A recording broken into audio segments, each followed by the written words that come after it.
미가 본문 3장입니다. 먼저 3장 1절에서 12절이 지도자를 질책하며 그 죄로 인해 패망한다고 얘기하는 내용입니다. 자, 지도자들의 죄와 심판.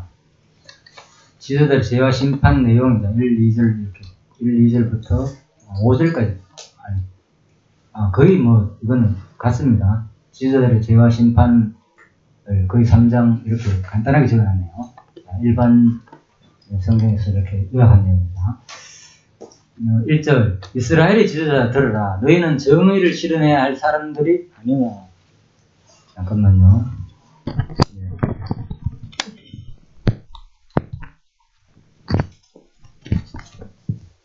그런데도 너희는 선을 미워하고 악을 좋아하며 내 백성의 가죽을 벗기고 그들의 뼈에서 살을 뜯어내고 있다. 너희는 내 백성의 고기를 먹고 그들의 뼈를 꺾은 남비에 끓일 고기처럼 다지고 있다. 그러므로 너희가 여호와께 부르짖어도 그가 응답하지 않으실 것이다. 너희가 악을 행하였으므로 너희가 기도할 때 여호와께서 외면하실 것이다. 먼저 지도자들의 죄와 심판, 지도자를 질책한 내용이죠. 그죠? 죄에 대해서. 그들의 지도자들이 얼마나 죄가 심한가 하면요. 심지어는 선을 미워하고 악을 좋아하고 완전 반대죠. 지도자들이 뭐 해야 됩니까? 오히려 선을 사랑하고 악을 미워해야 되는데 거꾸로 악을 선이다 하고 선을 악이다 하고. 예, 그래서 오히려 이제 지도자들조차가 바로 백성들의 가죽을 벗기고 그들을 뼈에서 살을 뜯어내고 있다. 이제 이게 실질적으로 사람은 그러긴 안 하겠죠, 그죠? 이제 하나의 비유적으로 표현을 그렇겠죠. 왜?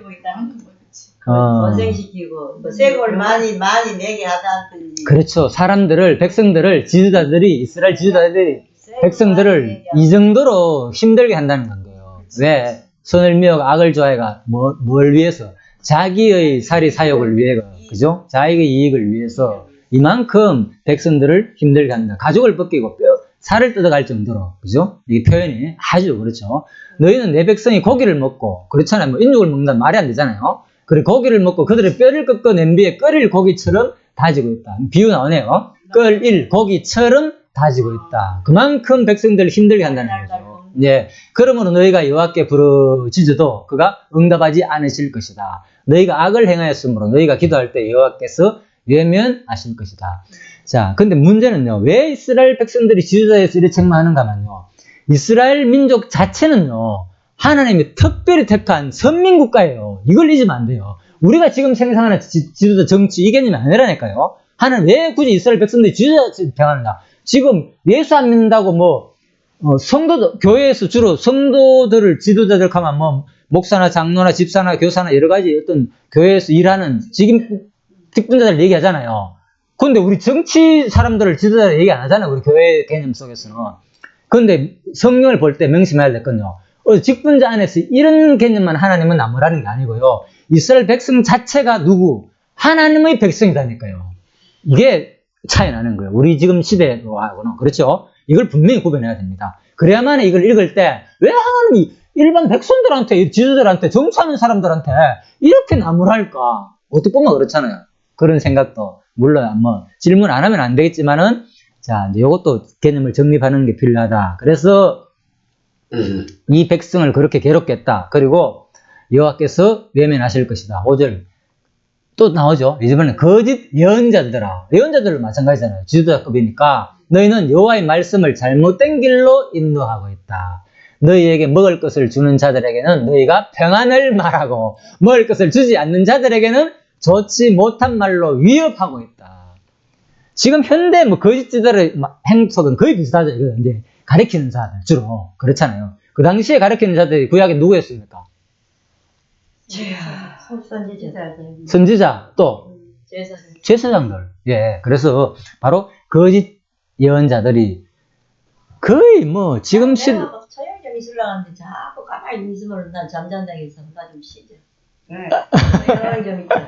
아니요, 누구도 말을 해라. 누구도 말을 해야지. 무슨 말 하잖아. 예, 상관없어요. 아니, 목사님 자연스럽게 하시면 됩니다. 하시는 대로. 예. 하고 말을 할 수 있는 그게 끌리가 없어. 실력이 부족해가. 자. 지난번에 연하석 씨 그렇게 했다 그래서. 예, 그때는. 완전.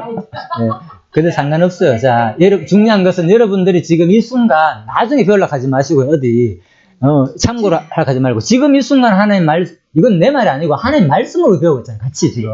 그러니까 이 순간 하나님 말씀을 통해서 하나님을 배우는 게 중요하니까, 다른 생각하지 마시고, 지금 내가 느끼는 게 중요해요. 제일 중요한 거예요. 그래서 마음껏 여러분들이, 뭐 큰 흐름에 방해 안 될 정도만 하면 되니까. 자, 그래야 저도 오히려 더 공감이 가면 좋아요. 사실 여러분들이 얘기해 주는 게. 그래서, 거짓 예언자들아, 바로 잘못을 인도하고 있는데, 너에게 먹을 것을 주는 자들에게는 너희가 평안히 말하고, 먹을 것을 주지 않는 자들에게는 좋지 못한 말로 위협하고 있다. 현대 목회자들이 사실 보면요, 잘못된 지자들 이런 거 많거든요, 알고 막. 예? 위협을 한다니까요, 진짜. 이래 하면 복 못 받는다. 어떻게 이래가 복 받을 수 있겠느냐. 실제라. 예? 그렇죠. 이래야 뭐 해가지고, 무슨 복을 예, 그래서, 그러다가 밀을 이어가다가 가가 사과오라. 그러면 안 하면 미열하게 보안까지.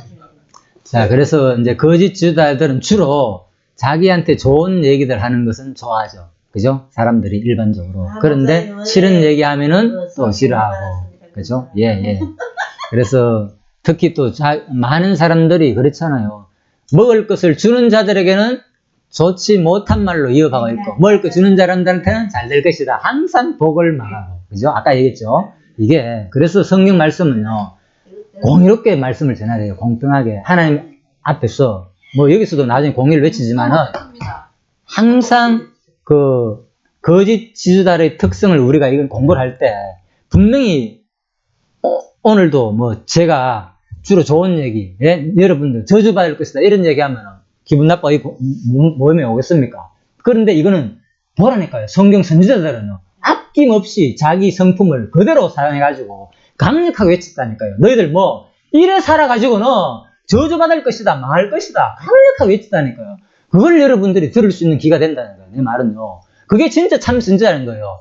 우리의 행동에 대해서 그대로 질책할 때, 그거를 나의 말로, 이거는 이 사람 말이 아니고, 나 이권 속에서 자기한테 뭐 잘해라, 이런 말 떠나가지고요. 하나님의 말씀에서 생각하고, 나 자신을 그대로 말씀 앞에 비춰가 내가 지금 잘못 살고 있는 데 대해서, 이거 분명히 잘못된 삶이구나. 하나님이 원하시는 삶이 아니란가를 인식하는 게 중요하다는 거예요. 제가. 그래서 이건 진짜요. 많은 사람들이 교회에서 보면은 강력하게 선포를 못 하는 사람들이 왜 그런가 하면, 혹시 교회 나갈까봐. 나거든, 솔직히. 한 사람 나가면 뭐 재정이 엄청난 타격이 오잖아요. 적은 교회 같은 경우에는. 그래서 할 수 있는 대로 강력하게 말을 못 한단 말입니다. 그래서 이거는, 이 목회라는 것은요, 이 선지자의 역할을 한다는 것은, 그런 거 따지면 뭐해요? 진짜 하나님 앞에서요. 예. 예, 그래서 옳고 그름에 대해서 분명하게 하나님 말씀이 지금 여러분도 오늘 이 순간 지어주고 있다. 예, 이 백성들이 지금 내 모습이다. 오늘 이 당시에 지금 미가가 외칠 때 이 당시에 백성들이 지금 내 모습이다 생각하시고 들으면 은혜가 되지. 그렇지 않고 그때 얘기지 뭐. 내하고는 상관없이라면요. 공부 하나만 하니까, 솔직히. 예? 그거 뭐 역사적으로 알아가, 내하고 뭔 상관이 있습니까, 이거 솔직히.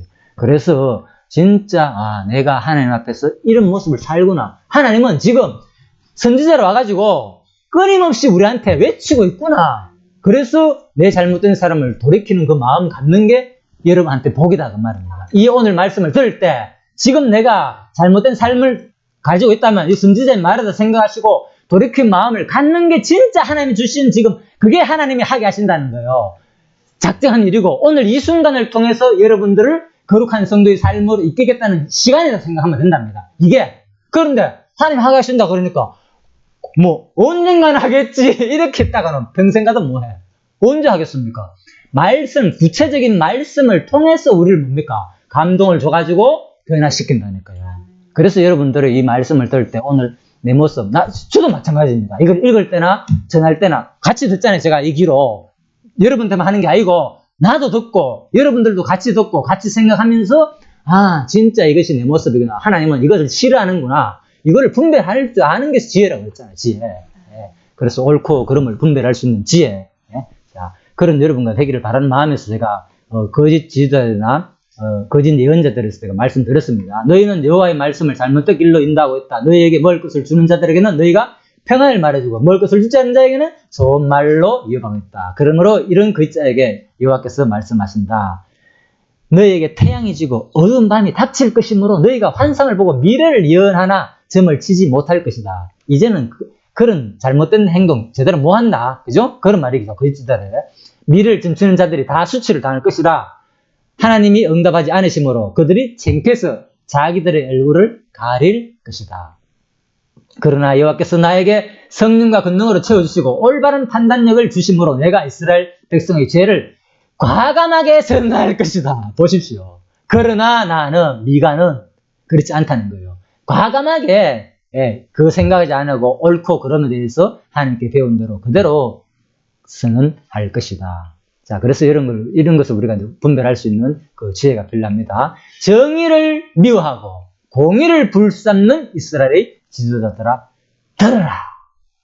그러니까 너희는 시온을 피로 예루살렘을 죄악으로 건축하고 있다. 성을 다스리는 자들아, 뇌물을 받고 재판을 하며 제사장들은 검료를 받고 율법을 가르치고 예언자들은 돈을 받고 점을 쳐주면서도 여호와의 이름을 들어 여호와께서 우리 가운데 계시지 않느냐, 재앙이 우리에게 내리지 않을 것이다 하고 말한다.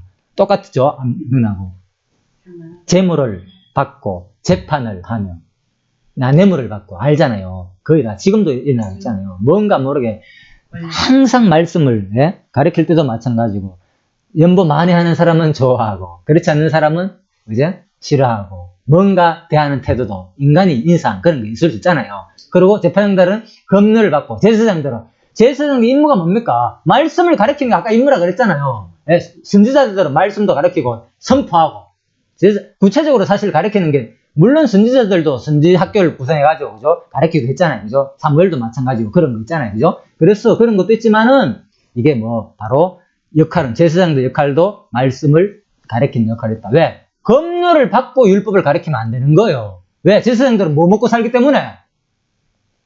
성전에서는 안 되기는. 성전의 출신은 11조 먹고 살잖아. 이스라엘 백성들이. 갖다 11조. 그것만 해도 충분히 먹고 산단 말이에요. 그런데도 불구하고 제사장들이 또 있잖아요. 그죠? 개인 수업한다고 해가지고 또 돈을 따로 더 받고 이런 식으로 그 돈을 목적으로 해가지고 해서는 안 된다는 거예요. 그렇죠? 자기가 기본적으로. 그래서 진짜 하나님 앞에서 물론 아무튼 그 상황 속에서 돈을 목적으로 안 하는 거는 있을 수 있겠죠. 간혹가다 사람도 관계 속에서는. 그런데 아무튼 검료를 돈을 목적으로 자기 사역을 채우기 위해서 하는 것은 지도자들이나 제사장들이 행동할 바가 아니다. 그 말이에요. 그래서 율법을 가르치고 예언자들은 돈을 받고 점을 쳐주면서도 보십시오. 또 예언자들 중에서도 마찬가지예요. 돈 받고 점을 쳐주는 거. 지금 미가가 아니잖아요. 그냥 예언하잖아요. 언제 누가 그냥 가르치잖아요. 선포를 하니까. 그죠? 선지자를 또 주위 사람들이 모셔가지고 생활을 내주고 달아다니면서 사르밧 가부가 그죠? 누굽니까? 엘리사입니까?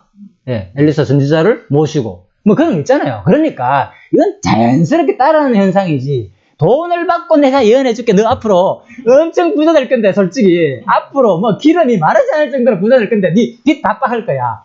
난 알고 있는데 형용할 수 있잖아요. 예언자가 솔직히 엄청난 부자가 된 사람이니까. 그렇지만은 인간의 유혹을 물리치지 않고 그대로 그렇게 하면 진짜 거짓이다고. 그런데 하나도 생각 없이 하나님 앞에서 그대로 예언해주는 게 진짜 진짜다. 돈 관계에 끄면 안 된다는 거예요. 그래서 먼저 그런 식으로 해야 되는데 그들은 제사장이나 예언자들이 그렇지 않았다 그 말인 거야. 여호와 이름을 들어 여호와께서 우리 가운데 계시지 않느냐.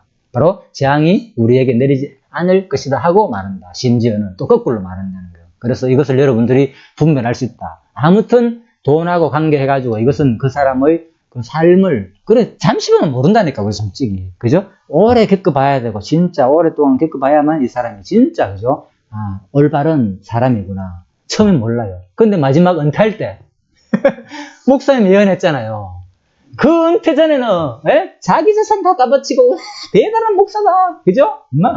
진짜 얼마나 중성봉사했는데 나중 되니까 알고 보니까 그 말씀 했잖아요. 목사님. 나 기억납니다. 잊을 수가 없어요. 결과까지 봐야 된다니까. 수많은 돈을 성도들한테 요구하고 빚이 수십억 있는데도 불구하고 그죠? 그게 말이 됩니까? 그죠? 그래서 그런 목사들이 근데 평소에는 모른다니까. 그러니까 마지막에 평소도 알아주세요. 삶은 드러나게 돼 있기 때문에. 그렇죠. 아무튼 그래서 우리가 이제 끝까지 잘 지켜볼 수 있는 그런 시야도 필요하다 그 말입니다. 그래서 너희 때문에 시온이 밭처럼 경장될 것이다. 예루살렘은 폐허가 되고 성전 언덕에는 잡목숲이 무성할 것이다.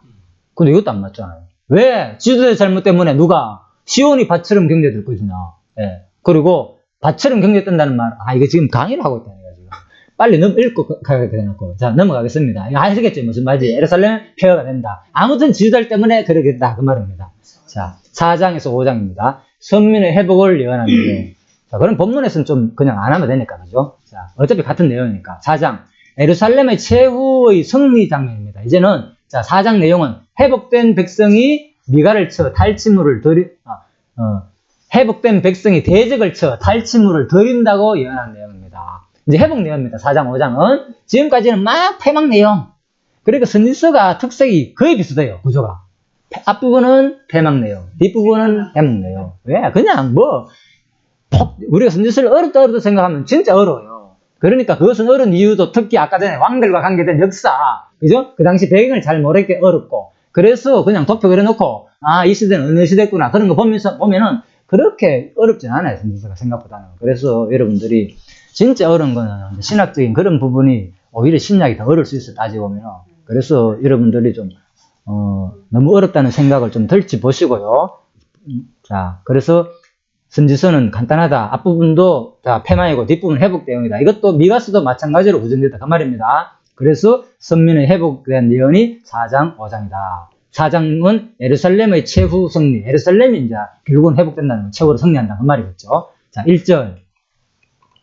마지막 때 여호와의 성전이 있는 시온산이 세계에서 가장 유명한 산으로 알려질 것이며 수많은 민족들이 그리로 몰려들어 이렇게 말할 것이다. 자, 여호와의 산으로 올라가자. 이스라엘의 제사 하나님이 계시는 성전으로 올라가자. 그가 우리에게 진리를 가르칠 것이며 우리는 그 진리대로 살 것이라.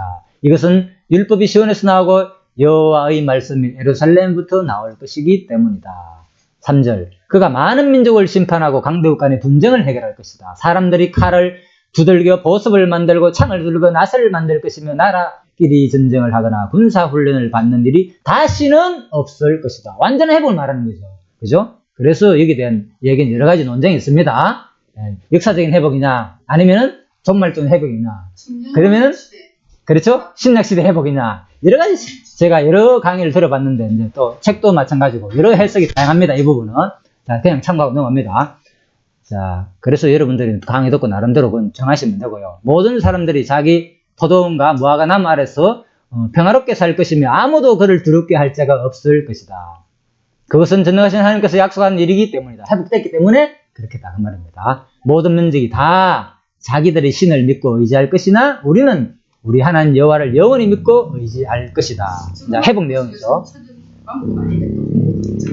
잠깐만요.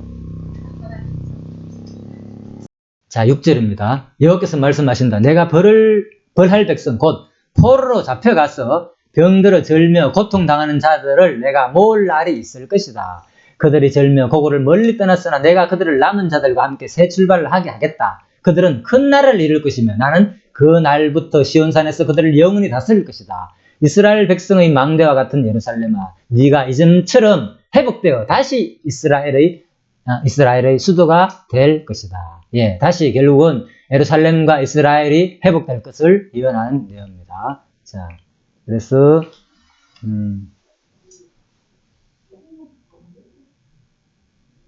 5장. 망한 예루살렘과 야곱의 남은 자 회복한다고 예언함. 자, 5장 내용. 이스라엘 사람들아, 병력을 동원하라. 우리가 포위하였으나 원수들이 막대기로 이스라엘 통치자의 뺨을 칠 것이다. 베들레헴에서 태어난 메시아. 자, 이 장면은 이제 메시아를 예언하는 그런 내용이다. 그 말입니다. 2절부터 3절은 여호와께서 말씀하신다. 베들레헴 에브라다야, 너는 유다에서 가장 작은 마을이 아니냐. 너에게서 이스라엘을 다스릴 자가 나올 것이다. 그는 영원 전부터 있는 자이다. 이스라엘의 순환이 끝날 때까지 하나님이 자기 백성을 이방인들의 손에 맡겨 두실 것이며 그 후에 흩어져 있는 그의 동족들이 이스라엘 땅으로 돌아올 것이다. 자, 베들레헴에서 태어날 메시아를 예언한다. 그 말입니다. 그냥 이 말 자체가. 자, 너무 자세히 다루기 때문에 일반적으로 해석하고 있다. 이 말입니다. 메시아, 그리고 이제 4절부터 이제 6절까지는, 자, 7절까지는 메시아의 인정 깊은 통치. 자, 이렇게 해놨네요. 자, 그가 오면 여호와의 권능과 그의 하나님 여호와의 위엄으로 자기 백성을 다스리고 그렇잖아요. 그가 오면 그는 하니까 이게 아마 메시아를 상징한다 그 말입니다. 그들은 여기서 누가 어떤 구체적으로 말하는 게 없잖아요. 그죠? 그냥 그라고 표현해놨으니까 아마 이것은 그죠? 장차 오실 메시아가 아닌가 이렇게 볼 수 있겠죠. 그래서 아시아 사람들이 우리 땅을 침략하며 하여 우리 요새로 쳐들어오면 우리는 많은 강력한 지주자들을 보내 그들과 싸울 것이다. 그 지주자들이 칼로 니므롯 땅 아시아를 다스릴 것이다. 아시리아 사람들이 우리 땅을 침략할 때 그들이 우리를 아시아 사람들의 손에서 구해낼 것이다. 그때 살아남은 이스라엘 민족은 여호와께서 내리시는 이슬 같고 풀잎에 내리는 단비 같을 것이며 그들은 하나님을 의지하고 사람을 의지하지 않을 것이다. 자, 이 부분 보면은 그런데 그라 말하는 메시아로 여기는 표현했지만 그죠? 메시아에 대한 어떤 오가지고 우리를 다스릴 거 그런 표현으로 했는 것지만은 또 이 뒷부분 읽어보면 그 지도자들이 아시리아의 손에서 구해낼 것이기 때문에 역사적으로도 볼 수 있잖아요. 누군가의 어떤 그 당시의 지도자 회복으로 볼 수도 있다. 그래서 결국은 이제 아시리아니까 또 바벨론 포로 전이니까 그죠? 이제 아무튼 이게 참 어렵습니다. 이 부분은 그죠? 자, 누구를 말하는지 구체적으로 표현되어 있지 않습니다. 역사적으로 볼 수도 있고 또 앞부분 보면은 그는 영원 전부터 있는 자이다. 이래 말하니까 이건 틀림없이 메시아를 말하는 것 같기도 하고. 그렇죠? 일반적으로. 그래서 사람들이 이제 전체적인 문맥을 봐가는 아마 메시아 예언이 아닌가 이렇게 봅니다. 그는 영원 전부터 있는 자가 어디 있습니까? 그래서 자, 영적 이스라엘. 자, 8절부터는 영적 이스라엘로 또 표현했습니다. 그들은 온 세계에 흩어져 살게 될 것이며, 사실 역사 속에서도 이루어졌잖아요. 그러면 또 영적 이스라엘만 아니잖아요. 역사 속에서 그렇게 볼 수도 있겠죠. 자, 숲이나 목장에서 먹이를 찾는 사자와 같아서 한번 지나가면 마구 부수고 짓밟아 버릴 것이므로 피해자가 없을 것이다. 이스라엘은 그 원수들을 정복하여 그들을 완전히 멸망시킬 것이다. 여호와께서 말씀하신다. 영적 이스라엘, 그때 내가 너희 말들을 없애버리고 너희 전차들을 부숴버리며 너희 성들을 파괴하고 너희 요새들을 무너뜨릴 것이다. 내가 너희 마법을 없애버리겠다. 너희 가운데 다시는 점장이가 없을 것이다. 내가 너희 모든 우상을 없애버릴 것이니 너희가 다시는 손으로 만든 것을 섬기지 않을 것이다. 내가 또 너희 가운데서 아세라 제신상을 뿌리째 뽑아버리고 너희 성들을 파괴할 것이며 나에게 순종하지 않는 모든 나라에 내 분노를 쏟아 보복할 것이다. 자, 아까 전에 앞부분에서는 너희 이스라엘 백성들이 이렇게 범죄했기 때문에 패망한다 그랬는데 이제는 오히려 이런 일을 하지 않을 것이라고 말하는 거죠. 그죠? 이제 회복이니까. 자, 그렇게 볼 수 있습니다. 그래서 이것이 이제 크게는 이제 그들은 계속 이어져 오니까 그들 했고 그는 이제 명칭, 인칭 대명사 이제 이런 게 나오는 걸 보니까 그죠? 너는 이런 인칭 대명사가 나오고 그는 이것도 영원 전부터 있는 자이다. 이런 표현을 볼 때는 틀림없이 이제 신령한 앞으로 오실 메시아를 예표하는 것 같기도 하고, 그렇지만 또 역사적으로 볼 때는 또 아수르에서 또 회복되는 것을 볼 때는 자, 근데 저기 이래 보면은 하나님 하시겠다는 거 아니고 들고 힘으로 잠깐만. 영원 잠깐만. 하나님이 다 주시하고 계시. 또 그때 당시에 그러니까요. 예언하거든요. 그래서 우리가 정확하게는 알 수 없지만, 그죠? 이제 역사적인 얘기도 있는 것 같고, 그렇지만 또 전반적인 내용은 장차 메시아를 예언한 것 같기도 하고, 그죠? 같이 보시면 되겠습니다, 일단. 자, 넘어갑니다. 그래서 6장, 7장 마지막입니다, 이제. 패망과 회복의 예언 내용입니다. 6장. 여호와의 고발을 듣고 범죄로 수출을 당함을 예언한 내용입니다. 먼저 6장에서는 여호와의 첫 번째 진술. 자, 너희는 여호와의 말씀을 들으라. 여호와께서는 나에게 그의 말씀을 대변하여 높은 산들과 낮은 산들이 다 듣게 하라고 말씀하셨다. 땅의 영관지대에 너희 사나 들으라. 여호와의 말씀을 들으라. 여호와께서 자기 백성 이스라엘과 변론하실 말씀이 있다. 내 백성들아 도대체 뭐냐? 자, 여호와의 말씀 볼까요? 내가 너에게 무엇하였느냐? 어째서 내가 너에게 무거운 짐이 되었는지 대답하라. 자, 이제 이런 표현을 중요해요. 왜 그런가 하면 성경에 보면요, 이스라엘 백성들이 이제 역사서를 읽어보면 특히 열왕기서 이런 거 아까 저 봤잖아요. 16장 부분에서. 그죠? 이스라엘 왕들이 범죄 내용 사실 간단하게 소개됐잖아요. 제사를 자기가 드리고, 성전을 리모델링 했고, 그러니까 아하스가, 아무튼 이런 얘기를 보면, 또 그렇게 나지만, 자세한 백성들의 상황에 대해서는 설명이 없잖아요. 얼마나 타락했는지. 그래서 우리가 간접적으로 알 수 있는 것이 바로 뭔가 하면 선지서인 역사서에는 보면 솔직히 그런 부분이 잘 안 드러나요. 큰 흐름의 역사를 다루기 때문에 역대기나 열왕기는, 그죠? 그런데 선지서에 보면은 역사서는 아니잖아요. 물론 역사서에 포함된 거죠. 역사서에 포함됐기 때문에 바로 선지서도 어떤 의미로서는 역사서나 마찬가지인 거예요. 알잖아요. 그러니까 그때 그런 내용을 다룬다는 것은 이들이 그러한 삶을 살았다는 거예요.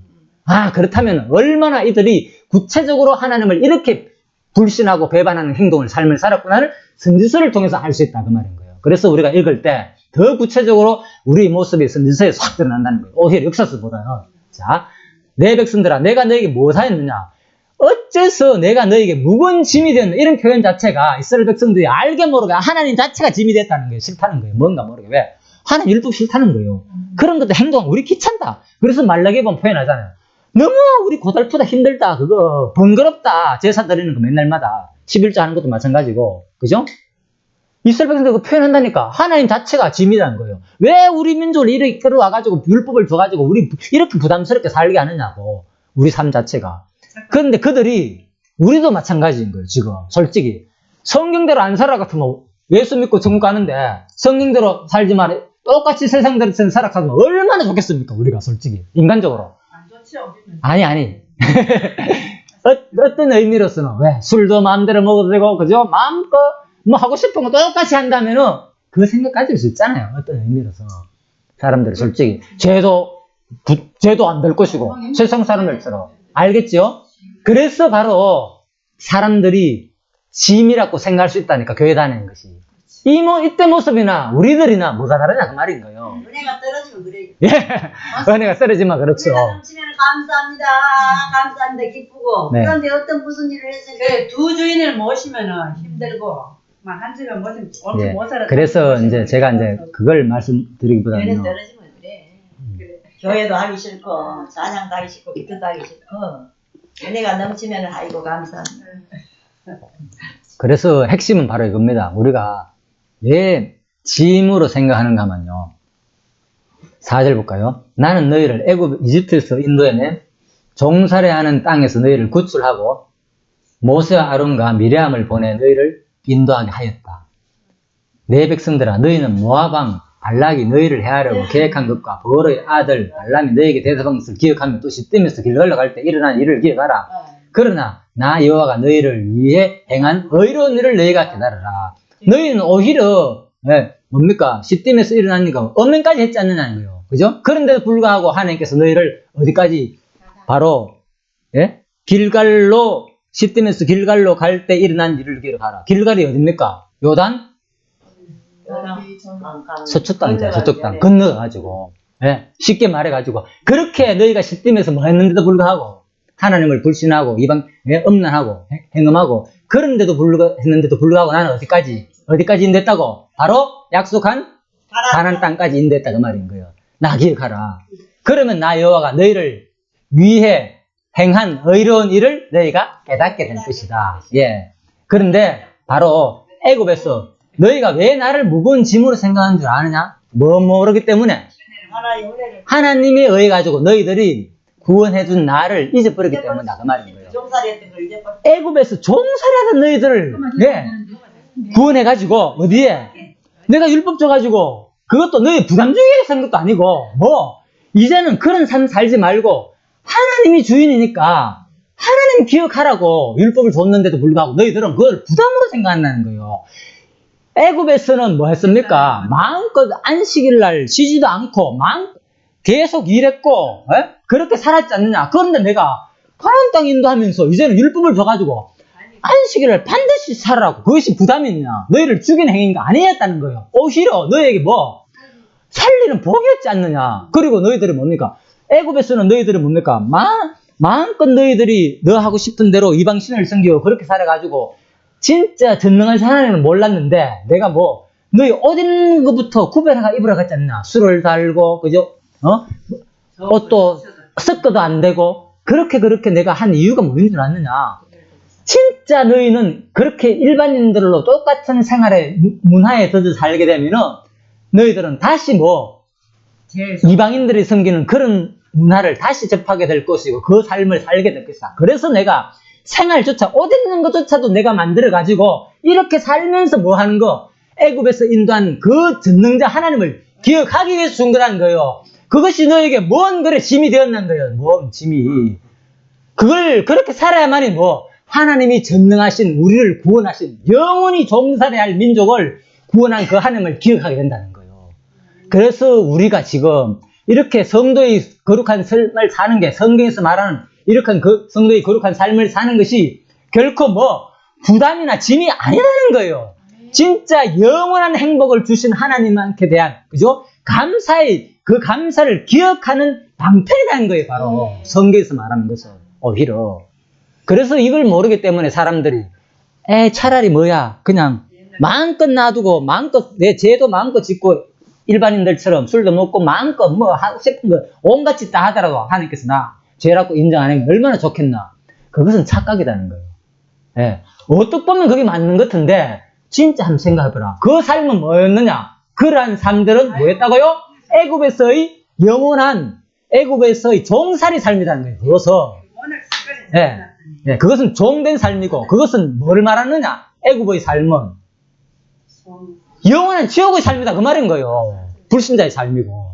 그런데 지금 이렇게 하나님이 주신 법대로 사는 삶은 뭐 비록 그 육체의 얼음을 위해서 주는 것이 아니고 그러한 삶을 통해서 뭐하는 삶? 하나님의 전능성과 그 주권성, 영원성을 하나님의 신실한 분, 구원자이심을 기억하는 방편의 삶이다 그 말인 거예요. 그 율법이. 그런데 그것이 너에게 뭔 그래 짐이 되었느냐는 거예요. 도대체 똑바로 하라는 거예요. 그래서 우리가 성도의 거룩한 삶을 산다는 것은 매 순간 그죠? 그냥 율법 지키는 게 싫어. 그게 아니고요. 진짜 영원한 하나님의 신령한 구원에 대한 그 감사를 내 삶을 통해서 그냥 드러내는 거예요.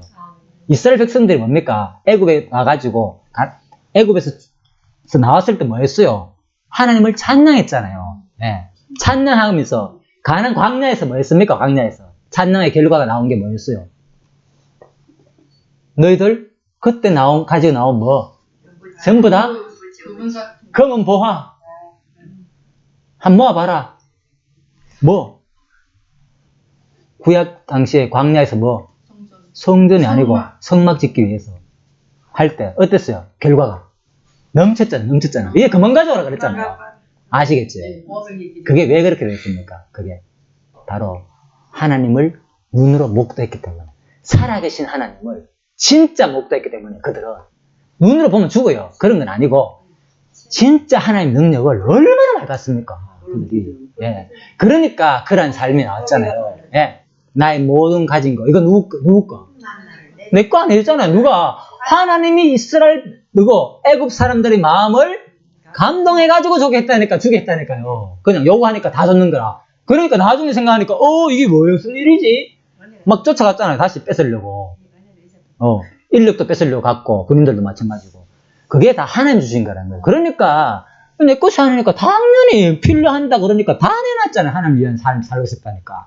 우리 삶도 마찬가지예요. 여러분들 지금 하나님을 위해서 못 사는 것에 대해서 염려하지 말라니까요.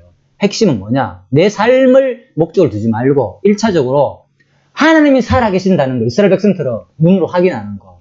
그게 중요하다는 거예요. 그래서 지난 우리 요나 할 때도 뭐 봤습니까? 그들이 어떻게 했다고요? 그 장면 목사님 설명해 주실랍니까? 요나서에서 어떤 일이 있었습니까? 바로 찬양하는 부분. 어떻게 찬양하게 됐습니까? 뱃속에 물고기 뱃속에서 찬양한 거예요. 아니 선원들조차도 하나님께 뭐 했어요? 선원들이 하나님께 향하여 제사를 드렸다니까요. 하나님께. 진짜 참선이네. 살아있는 신이네. 왜? 요나의 말대로 요나를 물속에 던지니까 그 풍랑 속에 그 무서운 바다가 잔잔해지니까 이거는 뭐 살아있는 신이 아니고는 있을 수 없다는 거죠. 그래서 하나님을 그죠? 자기들이 가진 것을 가지고 하나님께 제사를 드렸다니까요. 그리고 뭡니까? 그걸 이제 그 다음 우리가 추구하는 겁니다. 목사님 한 얘기입니다. 그때 다시스로 다니면서 스페인으로 온갖 어디 다시스 그 배가 다시스만 갔겠습니까? 다이스가 그 당시에는 땅끝이라고 했잖아요. 그죠? 자, 그런데 유럽 끝이 다니스잖아요. 스페인 지역. 그런데, 자, 온데 다 다닐 거 아닙니까? 지중해 해가지고. 온 나라 다 다니면서 뭐 했겠습니까? 그들이.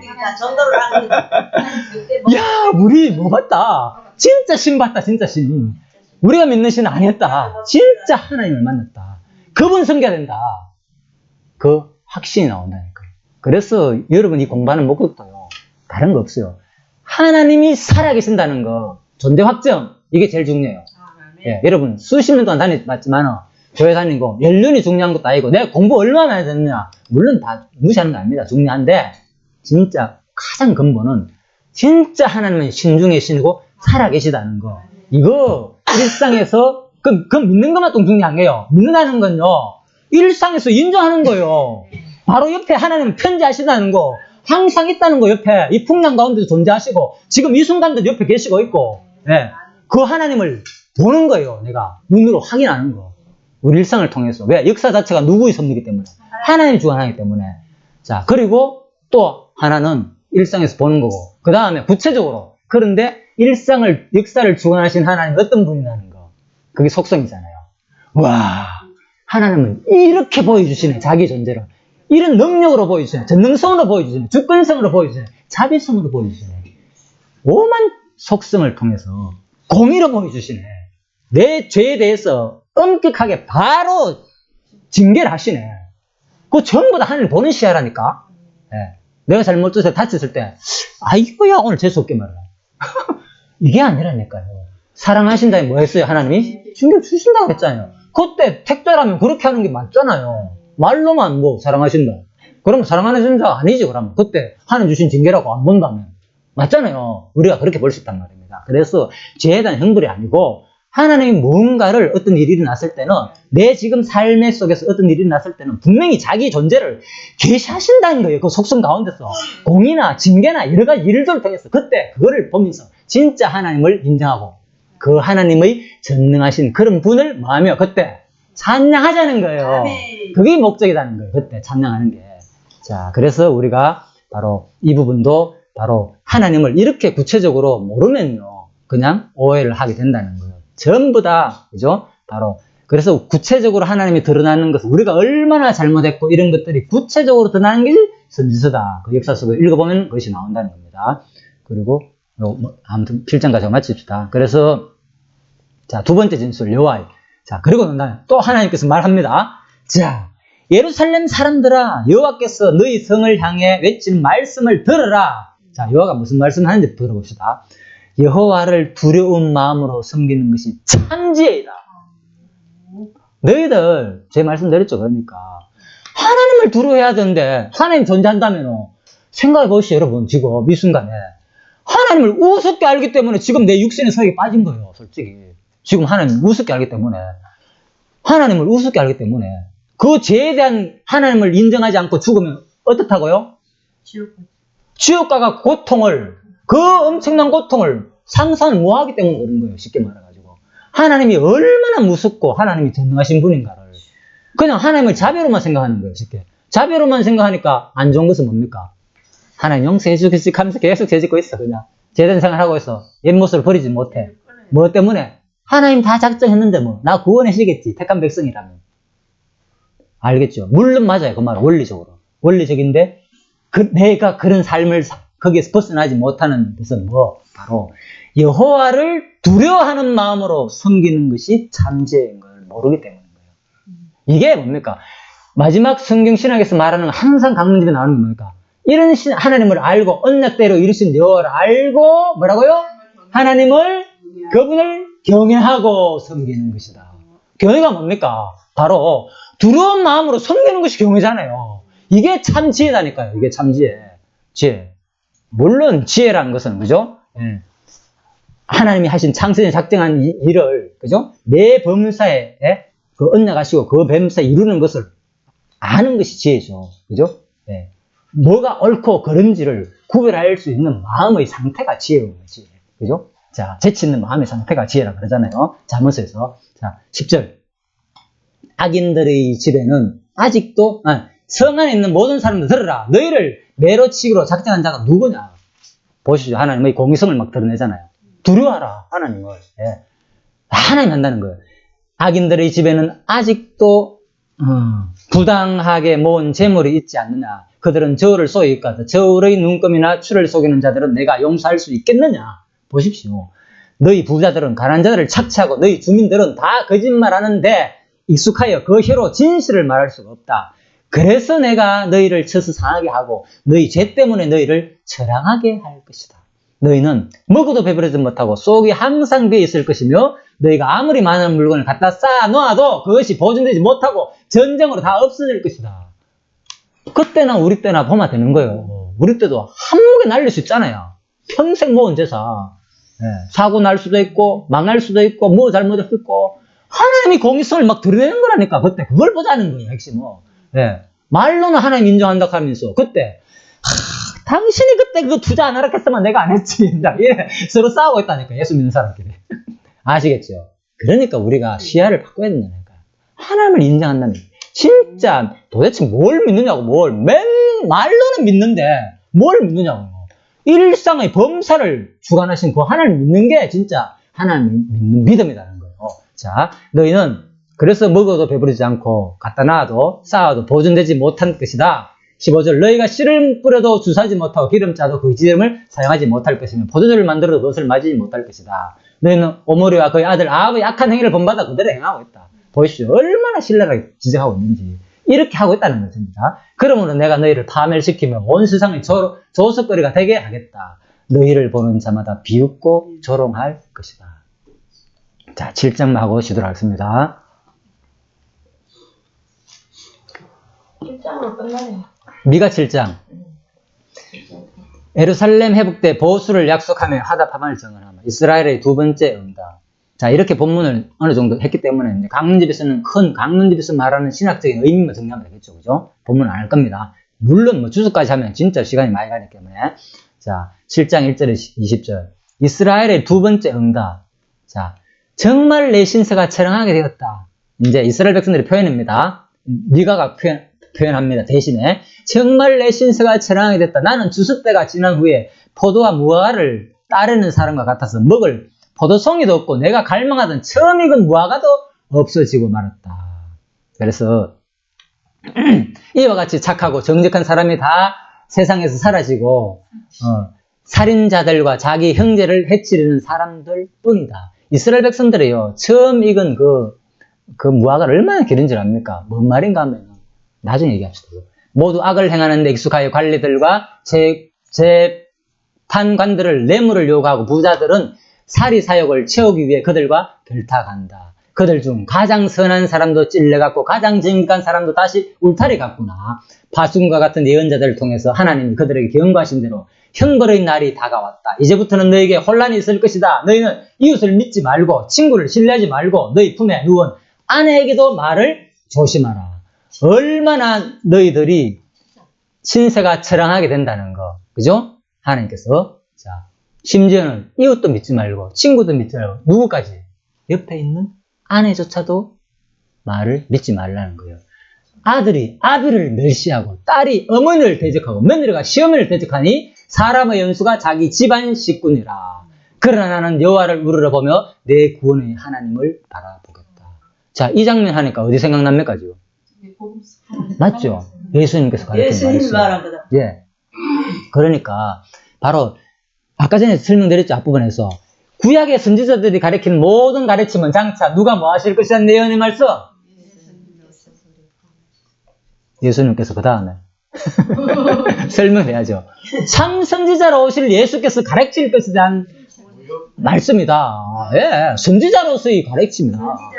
예, 선지지, 왕, 제사장들은 전부 다 예수에 대한 모형이라는 거예요. 선지자로서의 모형, 왕으로서의 모형, 그죠? 제사장의 모형. 그것을 예수님이 당성했잖아요. 제사장으로 진짜 뭡니까? 예수님이 죽어가지고 진짜 제사를 드렸고, 제사장들은 누구? 육신의 양을, 짐승을 잡아가 드렸지만, 진짜 예수님은 자기를 드렸잖아요. 그게 제사장의 모형이라는 거예요. 선지자도 마찬가지인 거예요. 가르쳤지만은 그게 진짜 가르친 내용을 성취하신 분이 자이다는 거예요. 이렇게 저주받는다는 모든 가르침은 너희들 이렇게 안 지키면 멸망했다, 저주받는다. 그렇지만 회복될 것이다. 선지자의 가르친 내용 한마디로 예수는 똑같이 가르쳤잖아요. 그런데 선지자는 그 성취 뭐 했잖아요. 그런데 누가? 예수님은 몸소 성취했다니까요. 너희들 이렇게 못 이렇게 말씀을 못 받으면 저주받는다, 지옥 간다. 그리고 믿는 자는 구원받는다. 그것을 예수님께서는 직접 어떻게 성취했다고요? 그 부분을 답을 예수님의 선지자의 가르침 두 가지를 갖잖아요. 복과 저주의 말씀. 그러니까 예수님께서 어떻게 성취했어요? 복과 저주의 말씀 가르침을 성취했고 직접 성취했다 그랬잖아요. 어떻게? 자기가 몸으로 그대로 육신의 그 모든 저주를 받아가 말씀의 저주를 받아가 율법을 어긴 죄로 저주를 받아가지고 자기가 재물 죽고 재물이 됐고 대신 죽고 예수님께 직접 어긴 것이 아니고 대신 어김으로 말미암아 죽고 실질적으로도 유대인들을 봤을 때 율법을 어겼다니까 예수님. 유대인들이 봤을 때는 예수 율법을 어겼다 보는 거예요. 왜? 그래서 순양하시. 예. 자기가 하나님 아들을 뭡니까? 십계명을 어겼기 때문에 여호와 이름을 망대를 일으켰고 알잖아요. 수많은 거. 자, 그래서 대신 죽고 또 뭡니까? 대신 복과 저주의 말씀 살았잖아요. 부활하심으로써 회복인 거예요. 이게. 그래서 그 삼직을 예수님께서 그대로 성취한다는 거예요. 선지지 왕 하나 할까요? 이제 왕도 해볼게요. 구약의 왕은 참 왕으로 오실 예표에 모든 그림자다. 그럼 뭐 예수님이 와가지고 무슨 왕노를 했습니까? 예수님. 구약은 왕노를 했잖아요. 육신적으로 좀 해야 되잖아. 성취해야 되잖아. 예수님이. 모형을 따나 성취해야 되잖아요. 어떻게 성취했습니까? 왕노로 예수님은. 호산나 다윗의 자손 예수. 왕이 마음대로 했잖아. 어떤 사람은 용서해주고 재판도 하고 왕의 역할들이 구약이. 그죠? 재판도 하고 능력을 막 행하잖아. 자기 마음대로 하잖아. 예수님하고 뭐였어요? 마음껏 왕권을 가지고 어떤 놈은 아닙니다. 맞지? 어떤 놈은 지옥 보내고 너 오지마. 너 필요 없어. 너 가. 넌 내 따라봤자 뭐 아무 의도가 없어. 난 누울 자리도 없어. 지금 공중에 새도 누울 곳이 있지만 알지? 나는 누울 자리도 없어. 나 따라봐 고생이야. 하면서 돌려보냈잖아요. 제자 되는 사람한테. 왕권을 발휘하는 거잖아요. 또 어떤 사람은 뭡니까? 와라. 네, 가는 사람 불러가지고 와봐라. 열심히 일하고 있는데 따라와. 내 제자 돼. 앞으로.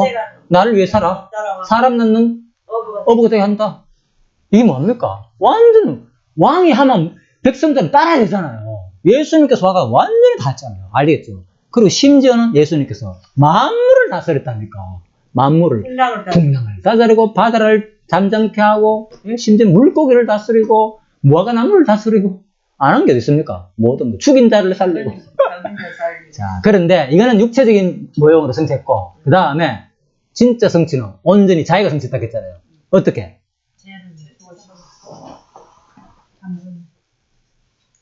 신령한 왕으로 마지막에 영원히 신령한 왕으로 아직 그건 안 왔죠.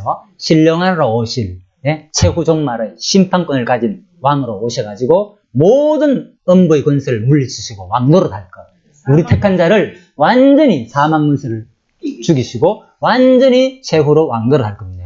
영원히 성취할 내용이다. 그래서 예수님께서 하잖아요. 그걸. 지금도 그런데 하잖아요. 중요한 것은. 지금도 택한 백성을 모두 주관해가지고 우주 만물 주관해가지고 예수님께서 지금도 뭡니까? 성령을 통해서 다 다스리고 있잖아요. 왕노릇 하고 있잖아요. 택한 백성을 마음껏 지금 예수 믿기도 하고 은사를 주기도 하고 모든 거 복음을 전극기도 하고 누가? 성령께서 다 하잖아요. 지금 왕노릇 하는 거 아닙니까? 성령께서 시킨 대로 우리는 살 수밖에 없잖아요. 지금 성령의 능력을 해가지고 성령 은사해가지고 그러니까 우리가 사는 게 아니라니까. 누구예요? 우리는 순종하는 거예요. 전부 다 왕한테 성령한테. 그러니까 예수님께서 삼직을 똑같이 그대로 성취하시는 거죠. 육신적으로도 성취하셨고 모형적으로도 진짜 신령하게 성취하실 내용이 성경 내용이다. 자, 그래서 이제 이스라엘 두 번째 영타 이렇게 처량하게 됐다. 내 이웃을 믿고 말고 친구를 신뢰하지 말고 너희 품 안에. 그러니까 이게 뭡니까? 바로 신약시대 예수님아가 뭐하노? 가르침으로 그대로 성취했잖아요. 예수님 똑같이. 아까 알겠죠? 이제 선지자로서 가르침으로 그대로 성취할 내용이다. 자, 그래서 이 일로 실질적으로 그대로 했잖아요. 못 믿게 하는 거 주체 누굽니까? 예수님께서 역사 섭리를 주관해가지고 이래 해가지고 뭡니까? 이스라엘 백성들이 망하잖아요. 결국 이런 과정을 통해서 이스라엘 백성들이 나중에 망할 때 진짜 이런 일이 있었잖아요. 서로 잡아가지고 살기 위해서 막 제 살기 위해서 목숨 내주고 심지어는 자식까지 잡아먹게 되고 그죠? 서로 누구 믿습니까? 마지막에 먹을 것이 없는데 믿을 사람 아무도 없다니까요. 그죠? 다 숨기고 거짓하고 아내도 못 믿고 자기 자식도 쌀로 먹는 입판인데 심지어 이런 실험이 있었대요. 제가 직접은 그 영상 못 봤는데 유대인들을 통해서요 이런 실험했대요 옛날에. 예? 끔찍하게. 옛날에 그 뭡니까 누가 그 나치들이 유대인들이 그죠? 유대인 특히 예, 여자들 있잖아요. 애 있는 여자들 그죠? 다 한 방에 갖다 놔놓고 그죠? 밑에서 뜨거운 철판에 불을 뗐다는 거예요. 내가 어떻게 들었어요? 정확한 모릅니다. 그런데 애하고 같이 다 넣었어. 근데 나중에 전부 다 어떤 현상이 일어난 줄 압니까? 살라고. 살라고? 어떤 현상? 그게 인간의 본능이다. 예, 살라고요. 이성이 있을 때는 자기 자식들 다 같이 넣는 나중에는 그 갓난아이 위에 올라선다는 거예요. 그거니까. 그 인간의 본능. 예. 그러니까요. 이건 우리는 시험을 안 해봤으면 모르겠지만, 그게 무엇인지 제가 확실히 하기는 어렵지만, 인간의 본성이 그만큼 사악하다는 거예요. 예. 그래서, 자, 이건 하나 예고요. 그냥 그만큼 성경에 나온 이런 말들이 거짓이 아니다는 거예요. 실질적으로. 역사 속에서도 있어요, 실질적으로. 그죠? 요세푸스 역사 읽어봐도 진짜 그 말이 있어요, 실질적으로. 그 당시에, 예루살렘 패망 당시에, 그죠? 진짜 그 자식 잡아먹는 장면 그대로 적어놨다니까, 기록 보면. 그죠? 자, 참고하시고요. 그건 내가 직접 확인하는 내용입니다. 뭐 이런 것까지 강의 속에서 나는 구체적으로 근거를 들어가지고 나중에 그 장면 나오면 일부러 그 책을 복사해가지고 넣어줍니다, 일부러. 내 말이 아니다 하는 거. 확인하기 위해서. 지금은 내가 그런 까지 안 하고요. 그러나 나는 여호와를 물어보면 내 구원의 하나님을 바라보겠다. 이런 일을 가운데서도 결국은 나는 여호와를 물어보면 하나님을 바라보겠다는 거예요. 이 어려운 가운데 나중에 더할지라도 나의 원수야 나를 바라보고 기뻐하지 말아라. 나는 쓰러져도 일어날 것이며 내가 어두운 곳에 앉아도 여호와께서 나의 빛이 되실 것이다. 아무리 환란이 일어나더라도 뭔가 모르게 지금 나는 하나님을 의지할 것이고 찬양할 것이다. 그 말이죠. 그래서 내가 여호와께 범죄하였으므로 나는 당분간 그의 행도를 견뎌야 한다. 그러나 그가 나를 변하고 내 원수가 나에게 행한 악을 갚아주시며 나를 빛 가운데로 인도하실 것이다. 내가 그의 구원을 보리라. 전에 나에게 내 하나님 여호와가 어디 있느냐 하던 내 원수들이 나를 위해 하나님이 행하신 일을 보고 부끄러워할 것이며 나는 그들이 패망하여 그리 진액처럼 질밟히는 것을 똑똑히 목격할 것이다. 자, 그래서 바로 하나님께서 이렇게 이스라엘이 두 번째 표현으로 미가가 대신에 표현해 주는 거죠. 이런 식으로 말을 통해서 이스라엘에게 두 번 약속된 축복, 그리고 축복입니다. 예루살렘 사람들아 너희 성벽을 재건할 날이 올 것이다. 그때에는 너희 영토가 확장될 것이며 그날에 아시리아와 이집트 유브라데 강 일대에 그리고 먼 해안 지역과 산간 지역에서 수많은 사람들이 너에게로 몰려들 것이다. 그러나 이스라엘 백성의 죄악 때문에 그 땅이 크게 황폐할 것이다. 이스라엘을 위한 마지막 청은 자 14절 여호와여 산림지대에서 푸른 초원에서 외롭게 사는 주의 백성에게 목자가 되셔서 그들을 인도하시며 옛날처럼 바산과 길랏과 비옥한 목장에서 그들을 먹이소서. 오른쪽이죠. 그죠? 내가 너희를 이집트에서 인도해 낼 때처럼 너희에게 기적을 보이겠다. 세상 나라들이 아무리 강하여도 주께서 행하시는 일을 보며 당하고 놀라 그들은 입과 귀를 막고 뱀처럼 그들의 요새에서 기어나와 떨며 우리 하나님 여호와께 나와 주를 두려워할 것입니다. 마지막 부분입니다. 여호와의 은혜의 승리 부분. 주와 같은 신이 어디 있습니까? 주는 살아남은 주의 백성의 죄를 용서하시며 언제나 노하기만 하지 않으시고 주의 한결같은 사랑을 보이시기를 기뻐하시는 분이십니다. 다시 한번 주는 우리에게 자비를 베푸실 것이며 우리의 죄를 주의 발로 짓밟아 깊은 바다에 건지실 것입니다. 그래서 주께서는 옛날 우리 조상들에게 약속하신 대로 아브라함과 야곱의 후손인 주의 백성들에게 주의 성실하심과 한결같은 사랑을 보여주실 것입니다. 바로 여호와의 은혜의 승리 부분에서 제가 따로 이거는 인터넷에 나오는 책인데 제가 여호와의 약속 성취의 사랑을 확신이라고 제가 적어놨습니다. 여호와의 은혜 승리보다는 여호와의 약속 부분이 나오니까 그죠? 마지막에 조상들의 약속대로 아브라함과 야곱과 후손들이 주의 백성들에게 주의 성실하심과 한결같은 사랑을 보여주실 것입니다. 그러니까 여호와의 약속 성취의 사랑을 확신하는 내용이다. 보여주실 것이다. 했으니까 틀림없이 그죠? 이제 마지막에 회복될 내용을 확신하는 내용이니까 이제 약속 성취를 좀 보는 것이 안 맞겠나 싶어가지고 은혜에 대한 승리보다는 요렇게 제가 나름대로 요약을 해봤습니다. 자, 참고하시고요. 아무튼 자, 미가 7장 부분은 바로 이렇게 이스라엘이 이제 응답하는 내용입니다. 그래서 이스라엘 두 번째 응답, 내 신세가 이래 됐다. 자, 하나님에 대한 기도 내용으로 조금 미가가 대신해가지고 그죠? 좀 마무리하는 내용입니다. 그래서 이걸 볼 때도 우리가 결국은 뭘 볼 수 있습니까? 마지막 이런 장면을 볼 때도 마지막에 아무리 앞부분 패망할 것이다. 공고한란이 있었고 마지막에 선지자가 지금 외치는 거잖아. 보고 안타깝잖아요. 예수님이 보고 안타깝잖아요. 너희들 망할 것이다. 망할 것이다. 그렇지만은 틀림없이 앞으로 회복될 것이다. 나는 반드시 부활할 것이다. 소망을 가지고 있죠. 예수님이. 예수님도 사람들한테 말씀할 때 항상 외치잖아요. 내가 인자가 이렇게 육신의 고통을 당하나 반드시 뭐 할 것이다고요? 회복될 것을 예언했잖아요. 회복될 것을. 들으세요. 그래서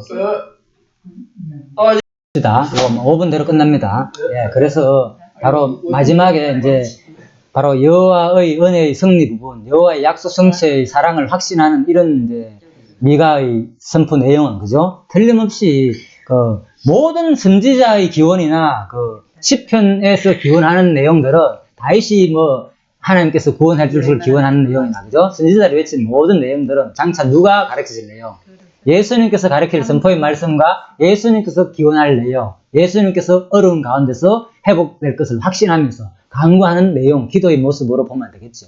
예, 그래서 반드시 바로 이 언약이 그런데 아시는 대로 중요한 것은 미가서의 예언이 역사 속에서 미가서는 자기가 이렇게 외친 내용이 실질적으로 뭘 목격했는가 하면요. 이스라엘의 패망을 목격한 사람인 거예요. 시대적으로 보면. 예. 예, 그래서 바로 이 확신이 있는 거예요. 마지막 부분에서. 720년까지 있었는데. 그렇죠. 예, 그래서 이제 시대로 보면 그렇습니다. 그래서 왜 미가서가 이렇게 확신을 가지고 그죠? 틀림없이 또 회복도 예언하고 또 망한다는 앞부분 예언 선포가 유다고 또 이스라엘이고 반드시 망한다고 외치잖아요. 확신을 가지고 이렇게 외치는 이유가 자기가 그것을 완전히 경험하는 거예요. 그죠? 그래서 완전히 경험하기 때문에 더 이제 이런 확신, 물론 나중에 이제 기록한 것이니까, 그죠? 이런 확신을 가질 수 있겠죠. 그래서 예언할 때는 그 확신이 없을 수 있잖아요. 미리 하는 거니까. 예언할 때는 없을 수 있지만, 그래도 하나님의 말씀을 받았기 때문에 확신이 있는 겁니다. 틀림없이 망할 것이다. 자기가 말하고 자기가 그대로 경험한다니까요. 마치 예수님처럼. 나는 반드시 죽고 부활할 것이다. 그런데 실질적으로 북쪽 이스라엘이 패망을 그대로 미가가 경험하는 것처럼 예수님도 똑같이 죽고 부활을 외쳤잖아요. 이스라엘 백성들이 고난은 장차 이스라엘 백성들이 고난 당했다가 회복된다는 내용 누구 얘기라 그랬습니까? 한마디로 전부 다 누가복음 24장 44절에 하면은 선지자일과 모세일과 시편이 선지자의 글이 전부 내 얘기다. 그러니까 역사 속에서 모든 고난 회복 이 내용이 역사서인데 간단하게 얘기하면 그거예요. 그냥 모든 내용은 고난 당했다 회복된 내용이에요. 아수르 끌려갔다가 바벨론 끌려다가 회복된 내용인데 그것은 예수의 죽음과 부활 얘기단 말입니다. 그렇다면은 바로 예수의 죽음과 부활을 바로 미가가 이스라엘 백성들이 고난 당했다가 회복될 것을 외쳤잖아요. 그런데 요나가 직접 그것을 경험했잖아요. 아수르 해가지고 누가 이스라엘 망한 것을 직접 경험했잖아요. 얼마나 확신이 되겠습니까? 그렇듯이 똑같이 이거는 장차 참 선지자로 예수님께서 똑같이 하실 것을 복음을 선포하시고 너희들 반드시 나를 믿지 않는 것은 망할 것이다. 그리고 반드시 최후 종말 심판을 이룰 것이다. 그 말씀이고 또 하나는 직접 자기 자신이 나는 반드시 죽지만은 반드시 부활할 것이다. 그것을 그대로 모형으로 보이는 사건이 선지자의 외침이라는 거예요. 너희들의 고난과 너희들의 회복 자체가 똑같이 미가 선지자가 경험한 것처럼 예수님도 외치기 전에 확신을 가지고 외친 이유가 바로 미가 선지자가 예표다는 거예요. 바로 예수 참 선지자로 오실 가르침이다. 예표기 때문에 이런 확신을 가지고 외치다는 거예요. 그래서 오늘 이 시간에 이걸 공부하는 이유는 뭐냐? 성경 보니까 진짜 선지자의 예언대로 역사 속에서 그대로 아수르 해가지고 이스라엘이 망한 것처럼 또 예수님 우리 보지 않았지만 역사 속에서 이루어졌잖아요. 그리고 또 예수님도 예수님 말씀처럼 한 네 번인가 정도, 세 번인가 외쳤어요. 나 반드시 뭐 죽었다가 인자는 반드시 고난을 당할 것이다. 그렇지만 반드시 3일 만에 부활할 것이다. 분명히 외쳤어요. 서너 번을. 그랬듯이 그대로 예수님은 자기 말대로 그대로 진짜 이루었잖아요. 이것을 보면서 우리가 구약의 역사 속에서 이루어졌다면 당연히 예수님의 말씀도 비록 우리가 예수님을 목격하지 않았지만은 이건 역사니까요. 그죠? 이스라엘 역사에서 이루어졌으니까. 연대별로 이건 실제 역사입니다. 이건 아수라 그대로 존재하고 있고 지금도. 그죠? 그 당시 폐허들이 남아있다 그랬잖아요. 지금도 그대로 시리아 지역에 흔적들 다 남아있고 역사적으로 그대로 연대로 올라가면 다 있어요. 실제적으로. 전쟁이 있었고. 그러니까 이게 성경의 역사가 진짜 세상 역사가 같이 연관된 진짜 역사라면은 예수님의 그 말씀도 이 예언대로 이루어진 예수님의 말씀도 바로 진짜 예수님이 부활하고 죽으시고 승천했다는 거예요. 우리가 그걸 보자는 거예요. 예. 왜 구약의 역사를 이렇게 역사적으로 공부하는 이유는 바로 진짜 예수님이 죽으시고 부활했다는 것을 믿기 위함이라는 거예요. 그래서 오늘 공부가 조금 어려울 수도 있지만은, 그죠? 앞으로 여러분들이 이 역사서와 선지서를 통해서 바로 그 하나님이 살아계신다는 걸 확정하는 게 중요하다는 거예요. 아무리 많이 강의를 듣기보다는 끝까지 하나님이 살아계심을 확정하는 여러분들 되기를 바라면서 이제 이 시간은 마치도록 하겠습니다. 예.